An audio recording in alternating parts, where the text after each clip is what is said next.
ஒரு 1999 அப்புறம் நமக்கு நான் இன்று சிறப்பு சேர்ப்பேன். ஆனால் வந்து நான் உங்களுக்கு பழச்சாறு செய்து காட்டுவேன். அதுக்கு நான் பாவிக்கிற பழங்கள் வந்து இந்த வாழைப்பழம், குமளிப்பழம் மற்றும் இந்த மாம்பழத்தை பாவிக்க போகிறேன். இப்போது முதலாவதாக இந்த பழங்களை சிறிய சிறியதாக வெட்ட போறேன். சிறிய சிறிய துண்டுகளாக வெட்டியிருக்கிறேன்.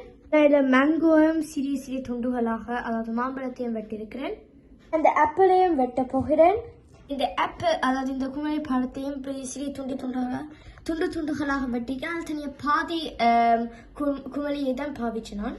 இப்போ நான் இந்த மேங்கோவை இந்த மிக்சருக்கு போட போறேன். இப்போ நான் ஒன் பண்ண போறேன். இப்போ நான் இந்த மேங்கோ இதுக்கு உள்ளுக்க போடுறேன். இப்போ நான் இதுக்கு வாழைப்பழத்தை வெட்டின வாழைப்பழத்தை இதுக்கு போடுறேன்.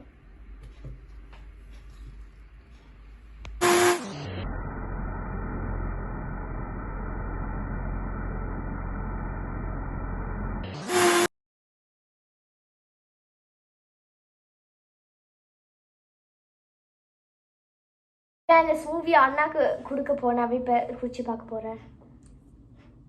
எப்படி இருக்குன்னு சொல்லுங்க. ஸ்மூவி நல்லா இருக்கு. ஓகே, மிக்க நன்றி. உங்களுக்கு பிடிச்சிருக்குதா? ஓ, நல்லா பிடிச்சிருக்கு. அப்ப இத மாதிரி நீ மேட்டு ஸ்மூதிஸும் செய்வேன். நீங்களும் கட்டாயம் செய்து பாருங்க. நானும் வேணி அண்ணாக்கு செய்வேன். நன்றி, வணக்கம்.